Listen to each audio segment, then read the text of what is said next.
Tengo dos preguntas para usted, químico, que me causan mucho ruido. Una es, lo leí y dije, bueno, pudiera ser, no sé si sea cierto, acerca de Luis Pasteur, en donde en el artículo platicaban de que no fue realmente un gran avance el hecho de la pasteurización, que hasta me cuesta trabajo decir la palabra, porque al reducir las bacterias a través del proceso que propuso Luis Pasteur, no creamos esa resistencia o esa protección hacia las mismas. ¿Qué comentario me podría decir acerca? Ahí va. Sí, fíjate que esa fue la revolución de la microbiología. Y podemos decir que yo no lo ataco, al contrario, sí le aplaudo a Luis Pasteur lo que hizo, ¿no? Y a todos ellos, que si quieren saber más, está el libro de Cazadores de Bichos y lo explica muy bonito. Ok. Entonces, antes de esa era de los cazadores de bichos, la población vivía hasta cierto punto bien, solamente que su mayor padecimiento eran las infecciones bacterianas, ¿sí? Ajá. No tenían con qué defenderse, no se había descubierto la penicilina. Llega esta era y durante algún corto periodo de años, ¿sí? Más o menos 15, se vive bastante bien, quiere decir que se mejora la calidad de vida, porque Ajá. disminuyen las infecciones microbianas. Pero de ahí a la fecha, aunque seguimos teniendo pocas infecciones respecto al pasado, lo que tenemos ahora es enfermedades metabólicas. Nadie sabía por qué. Hasta ahora que nos empezamos a tener la lógica, y yo creo que muchos de los que nos escuchan van a decir, ya entiendo. Porque si tus microbios buenos son los que te ayudaban en ciertos parámetros y ciertos órganos, si tú los empiezas a mermar, obviamente los órganos se quedan más solos y son más atacables por el medio externo, por toxinas, por venenos, por lo que ustedes quieran. Entonces de ahí se han estado grandes problemas como la diabetes, como la obesidad, hipertensión, hipotiroidismo y muchísimas cosas que no Wow. todas son específicamente de las bacterias, pero si tú quitas las bacterias de tu vida, sí. Pero lo que sí pasó es que, pues sí se salvó muchas personas de enfermedades graves que realmente sí son por bacterias patógenas, ¿sí? Entonces lo que faltó era conocer más allá el aspecto, que obviamente ellos pues, no son culpables, porque ellos fueron a ciegas. Claro. Ellos fueron los primeros que vieron el mundo microscópico, que yo me considero afortunado que también he entrado a ese mundo, ¿no? Con un microscopio conoces mucho. Y entonces el hecho de ver muchas bacterias, pues no puedes preguntarles, ¿no? No puedes decirle, oye, tú eres bueno, tú eres malo. Entonces, pues ellos dijeron, esta persona está muy mal, le voy a dar esto, se curó, pues ellos pensaban que ya estaba resuelto el camino. No es hasta hace unos años que se vio que pues ayudaron, pero hubo un efecto colateral, que pues es, te lo voy a decir de una vez, se llama disbiosis. El alterar a tu microorganismos, a tu equilibrio, se llama disbiosis. Disbiosis, wow. Uh -huh. Y hay otra duda que está todavía más fuerte hacia mí. También leía acerca de agregar al ser humano, a nosotros, o aumentar a la microbiota a través del excremento. O sea, no, esto sí me rebasa. No puedo con eso. ¿Es cierto? ¿Es una tontería? ¿O qué Te pasa? cuento la historia, pues todos los estudios de fases clínicas pues, primero empiezan en animales, ¿no? Después ya cuando tiene cierta seguridad, se migra al ser humano, ¿no? Ujú. Por cuestiones de ética, ¿no? Entonces, fíjate que el gran boom de la microbiota surgió a partir de un tipo de pacientes que son los que tenían colitis por Clostridium difficile, ¿sí? Es una Es bacteria. una bacteria. Como su nombre lo dice difícil, pues es difícil de encontrar, es difícil de cultivar, es difícil de tratar, es difícil de erradicar. Entonces por eso lo pusieron así. Entonces esas personas durante años cada vez se fueron haciendo más resistentes a los fármacos, es decir, que fracasaban. Entonces tratamiento por tratamiento se les iban acabando. Entonces los médicos, ¿no? Los gastroenterólogos se estaban rindiendo, decían, es que ya no sé qué hacer, pues ya esta bacteria es sumamente resistente y el paciente, su calidad de vida se le afecta bastante. Entonces, a un grupo de ellos se les ocurrió, bueno, a ver, tengo un sujeto sano, tengo un sujeto enfermo. ¿Qué pasa si yo el contenido fecal se lo trasplanto de acá a acá? Entonces lo hicieron y el efecto fue cortísimo. O sea, los tratamientos farmacológicos a veces duraban un año o más, mientras que ese trasplante en menos de un mes ya se había sanado el paciente al 99%. Pero ¿cómo es? Las primeras fases fueron tal cual, obtener el excremento del paciente sano y vía rectal se lo ponían al paciente enfermo, ¿sale? Entonces empezaron a descubrir que ese era el problema. No era tanto atacar al malo, porque realmente incluso Claro. yo puedo tener Clostridium difficile, ¿sale? Pero está en un estado latente, está tranquilo, ¿sí? Y entonces descubrieron que aparte del patógeno, estaban disminuidas las bacterias buenas, o sea, la microbiota. Ajá. Entonces su lógica fue, les pongo más buenos y se tranquiliza el ambiente. Eh, Durante investigaciones posteriores dijeron, bueno, entonces a lo mejor no es toda la materia fecal, a lo mejor son algunas bacterias, entonces ahí empezaron a obtener las cepas, el aislamiento. Ok. Y entonces dijeron, bueno, no es necesario transferir toda la materia fecal, pueden ser entre 30 a 50 cepas. Empezaron a hacer y funcionaba. Entonces se fue haciendo más limpio, más pulido ese tratamiento, de manera que a día de hoy pues no necesitamos ingerir la materia fecal. O sea, Ok. podría funcionar, pero no es lo recomendable, ¿no? Sino que ya se aíslan las cepas, ¿sí? Se subcultivan de manera que pues ya no tienen ni el aroma ni el color de las heces, ¿no? Ajá. Entonces al final tienes un polvillo o un agua en ampolletas, el cual tú ingieres y ya llegan a la vía estomacal Ok. y finalmente al intestino donde ejercen su efecto. Wow. ¿Y eso se hace en Puebla? ¿Se hace en el país? No, lamentablemente como repito, es complejo, ¿no? Ujú. Establecer un protocolo, se llaman protocolos experimentales, lleva años porque se tienen que hacer demostraciones, estudios, Claro, y claro. aparte, la mayoría de los estudios, hasta hace unos años, eran en el extranjero.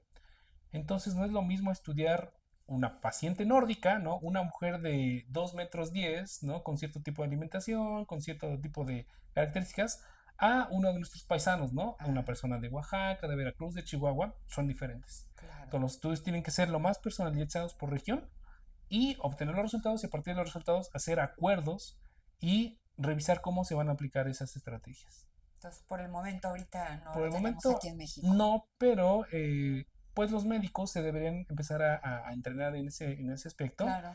y cuidadosamente probar ligeramente hacer esos cambios, Ok. viendo los efectos en sus pacientes.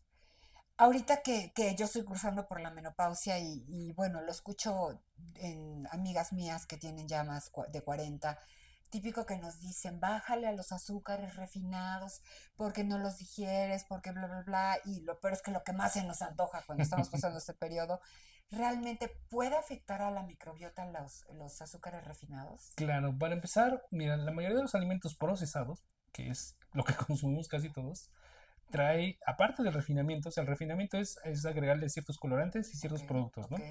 Pero aparte de eso vienen los conservadores, que casi todos los alimentos tienen conservadores, ¿no? Metilparabenos, propilparabenos. Entonces, si ese conservador hace que el producto de aquel no se contamine de bacterias, imagínate lo que hace dentro de nosotros.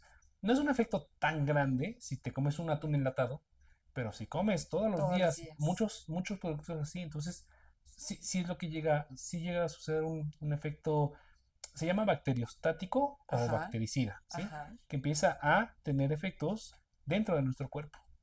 wow. Entonces los diabéticos tienen mayor propensión a una baja de microbiota. Si ahí vienen lo que se llaman ejes. Un Ajá, eje es cuando se sincronizan órganos con el sistema inmune, con ajá, las bacterias, ¿sí? ajá, Eh, por decirte, un, un diabético tiene una disfunción o dismetabolia, ¿sí?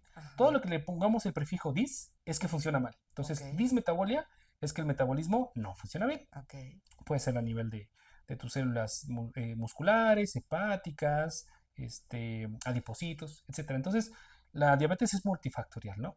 Pero el problema principalmente es que tienes hiperglicemia, ajá, ¿sale? ajá. Aunado a esto y a la cronicidad, el sistema inmune va disminuyendo su efectividad. Uy, Y aparte, eh, es que un diabético no se hace diabético solo por un factor. Generalmente es una mala alimentación, un estilo de vida que no es el más adecuado. Entonces, claro, todo ese ciclo en lo que culmina es en la que la microbiota también se empieza a deteriorar. De manera que lo que sufren principalmente es una lesión, no se repara porque no está ni el sistema inmune adecuadamente, correcto. ni la microbiota, ni otros sistemas funcionan en armonía. Por eso es que las enfermedades y las heridas, pues les cobran una alta factura. Claro. en su salud. O sea que sería recomendable, aparte de, bueno, el tipo de diabetes, tipo uno tipo 2 la insulina, un medicamento Ujú. para bajar los niveles de glucosa, sería recomendable cuidar su microbiota. Es que esa es la revolución. Creo que nadie lo ha mencionado así tanto, pero se está reescribiendo toda la medicina Ajá, actualmente, ¿sí? ajá, Te estamos hablando de más o menos desde el 2000 para acá, ajá, es cuando ha estado permeando, pero más fuerte pegó en 2018, ¿sí? ok. Entonces, en muchas áreas de la medicina existe lo que se llama la idiopatía, es decir, tengo un dolor de cabeza idiopático, quiere decir que ¿De quién sabe? no sabe qué lo causa. Tengo una herida que no sé qué lo causa. Tengo un problema en mi riñón que no sé lo que lo causa. Entonces, ahorita, al meterle esa variable en la ecuación, es decir, y si mejoramos tu microbiota, muchos de esos padecimientos idiopáticos, no digo que todos, pero muchos que se compusieron. Quiere decir que esa pieza que faltaba muchas veces fue la microbiota. Entonces, por lo tanto, los médicos actuales, que son muy buenos, todavía se siguen leyendo o instruyendo a partir de bibliografía antes del 2018. Quiere Ujú. decir que todavía no conocen esa variedad. Afortunadamente, se están dando muchas capacitaciones a nivel, como lo mencionamos, de Latinoamérica. Muchos colegas y yo participamos en eso y siempre estamos muy insistentes en esa parte, que aunque parezca minúscula, aunque parezca nada más una pieza del rompecabezas, realmente a veces te da la solución. Claro, qué interesante. Y por ejemplo, las que somos mamás, los que somos papás, bueno, los que son papás, nace nuestro bebé y esterilizamos mamilas y que nadie lo toque y que nadie se acerque y que bla, bla, bla.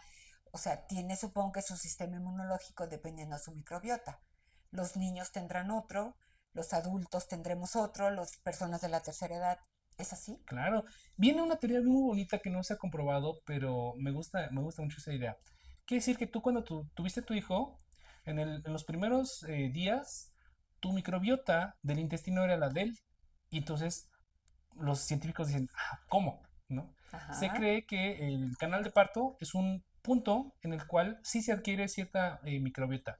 Podemos hablar del 10-15% de la mamá, mínimo. pero todavía falta. Luego, al succionar la leche materna, el bebé también obtiene muchas vitaminas, muchos minerales, anticuerpos en el calostro. Está bien, ahí Mm, estás adquiriendo, pon tu otro 15-20%. Pero ¿dónde está el resto? O sea, ¿en qué momento el bebé consume las heces de su mamá? No es así. El mecanismo muy bonito que está parcialmente explicado es que en cierto momento antes de nacer el niño, eh, el intestino empieza a reclutar mediante sus células inmunes sus mejores bacterias. el ¿Sí? intestino de la mamá. El intestino de la Ajá, mamá, ajá. ¿sí? Haz de cuenta que eso hace unas cosechas, las guarda parcialmente en las células del sistema inmune, las prepara, las lleva hacia la glándula mamaria y cuando nace el niño, obviamente, como lo mencioné, el Al calostro calostro. materno se sabía que incluía ciertas vitaminas, anticuerpos y cosas muy buenas para el bebé, pero no se sabía que había bacterias. Y entonces, mediante experimentos tanto en humano como en Animal. modelos de ratones, se descubrió que sí hay microbiota del intestino que viajó hacia las glándulas Ah, mamarias y en la leche se brindó al niño para que, obviamente, después de unos días que haga la digestión y empiece a hacer unas heces ya propias de un bebé, ahí se forme la microbiota que perteneció a la mamá. Aunque se haga lo más estéril posible, la leche de la mamá no se puede esterilizar, claro. ¿sí? O sea, ¿es únicamente es en el calostro o continúa durante el periodo de lactancia? No, bueno, el artículo está muy bien hecho, pero es muy difícil. Eh, lo que se demostró es que es en el El calostro. calostro. Hasta ahí, sí. Con que le demos el calostro. Sí, porque para que funcione eso, lo que sí se sabe es que la mamá tiene un periodo de inmunidad muy baja Sí, durante el embarazo. sí. Esto es importante porque eh, el sistema inmune siempre lo he visto que es como unos policías con ladrones, ¿no? Si tú has visto, hay lugares conflictuosos donde siempre hay policías y ladrones que se están atacando, ¿no? Ajá. Entonces, en el embarazo, haz de cuenta que hacen una tregua. Yo policía y yo ladrón voy a hacer menos lata, ¿sí? Voy a hacer más silencio en pro de que el niño crezca bien. Entonces, por eso las mujeres en ocasiones pueden llegar a tener esa inmunidad tan bajita. Pero tiene que ser por un periodo corto y controlado de tiempo. Ok. Si eso se lleva más allá, porque hay personas que su lactancia la prolongan mucho tiempo, pues sí puede generar un efecto negativo en la mamá. Claro, sí, sí, sí, sí. Eso ya Ujú, es un tema que a lo mejor nos podríamos extender otro día. Y hablemos de, por último, si me hace favor químico, de la enfermedad número uno ujú, actual desde el siglo pasado, que es el estrés, ujú. que yo creo que nadie en este mundo vive sin estrés. ¿Qué tanto nos afecta el estrés con la microbiota? Es, es increíble. Ahí vamos con otro eje. Es el llamado eje cerebro-intestino-corazón. ¿Sí? Ok. Entonces, antes se sabía que el cerebro pues, dominaba el intestino, ¿no? Daba las señales, ¿no? Actualmente ya se sabe que es bidireccional. Los ejemplos los ejemplos más fáciles lo hemos visto los que nos están viendo y nosotros, ¿no? Cuando estás enamorado, ¿dónde sientes la emoción? Acá. Casi no se siente acá, ¿verdad? ¿No? Cuando te dan una noticia muy mala, así de chocó tu tío, En el lo estómago, sientes sí. acá, sí. Sí. Entonces la mayoría del estrés se lleva a cabo en estas neuronas. El intestino está tan lleno de neuronas que ya se denomina el segundo cerebro, ¿sí? Ajá, Después de este, ajá. ¿sale? Entonces, al tener tantas neuronas también tiene interconexiones. Y entonces, esas neuronas que están tan cerca del intestino, pues también tienen efecto sobre la microbiota. Entonces, al hacer ese triángulo, cerebro, intestino, microbiota, sabemos que las personas que tienen algún trastorno psiconeurológico, generalmente, no digo que el 100%, pero generalmente tienen un problema ahí. Entonces, no he visto, pero sería muy buena idea que hubiera una colaboración psicólogos, psiquiatras, neurólogos con personas especializadas en la microbiota. Ojo, personas certificadas y especializadas. Si hicieran un grupo de trabajo, eh, repito, no es que se curen, pero pueden disminuir mucho los síntomas de las personas. Guau. Porque muchas veces tu mente te lleva a trastornos gastrointestinales y los trastornos gastrointestinales te llevan al problemas mentales. Piensa, cualquiera de ustedes piensen en una persona que sea muy enojona, que siempre esté llorando o que esté muy así, muy nerviosa. Les aseguro que si ustedes toman una muestra de sus heces, no van a ser heces sanas. Van a ser o diarreicas, o con mucho moco, o secas, ¿no? ¿Por qué? Porque no hay armonía en esos dos. Entonces, yo creo que el problema no sería solo arreglar el eje de arriba, sino Ujú.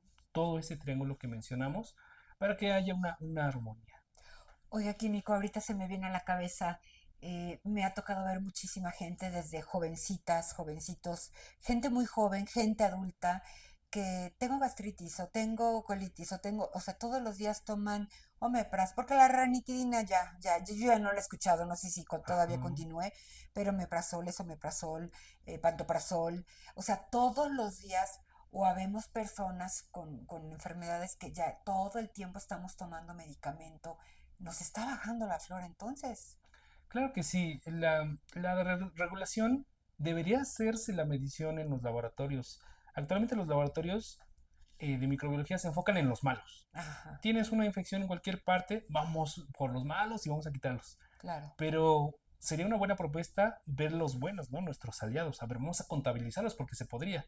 Es más complejo, pero habría que conocer a la persona mediante sus bacterias. Y de ahí, incluso los artículos dicen que se puede hacer una predicción de lo que puede sufrir dentro de 10, 20 o 30 años. ¿Sí? Eso es conocer a la persona a profundidad. Entonces, sí, lo que siempre ha sido criticado es la automedicación. La Sí, automedicación sí, sí. no es nada buena, siempre que hay que acudir con un Especialista. profesional. El camino que deben seguir forzosamente es ir con el médico, que es lo adecuado, ¿sí? Y siento que todo el país reconoce muy bien al médico el trabajo, pero atrás de él estamos otros personales como las enfermeras, ¿no? Como los químicos. Entonces nosotros somos los que también hacemos el proceso de la muestra y somos ese complemento del médico, al Sí, cual claro. nosotros le regresamos el resultado y el médico ya decide qué es lo que va a hacer y manda el tratamiento.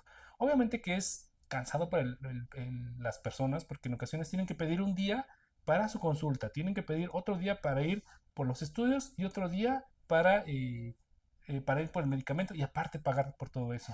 Entiendo que es complejo, pero es más caro en ocasiones el daño que tú le haces por la automedicación que seguir el tratamiento adecuado. O sea, cualquier laboratorio, si yo voy y digo, quiero, pues generalmente pedimos la biometría o citometría hemática, la Mm, química sanguínea, me incluye casi siempre el general de orina. O sea, yo puedo pedir así tal cual, que necesito saber cómo estoy de mi microbiota. No, debería ser a través siempre de un especialista médico que él conduzca al laboratorio indicado, porque los laboratorios a veces no son tan especializados. Claro, no hay todos microbiología. Exactamente. Ok. Híjole, químico, pues aquí nos podríamos pasar horas. De verdad que qué rico se platica con usted. Lo admiro muchísimo, le agradezco muchísimo su tiempo. Creo que fue muy enriquecedor para todos los que estamos aquí. Ya todos queremos ir por nuestro pulque. Le quiero de verdad agradecer muchísimo sus conocimientos y lo quiero invitar a que nuevamente esté con nosotros en otra ocasión, instruyéndonos muchísimo a través de sus conocimientos. Les agradecemos a ustedes el que estén por aquí. Recuerden, soy Erika Bonilla, nuestro programa que se llama La Entrevista de Todo Un Poco. Los espero en el próximo episodio. Gracias. Bye. Hasta luego.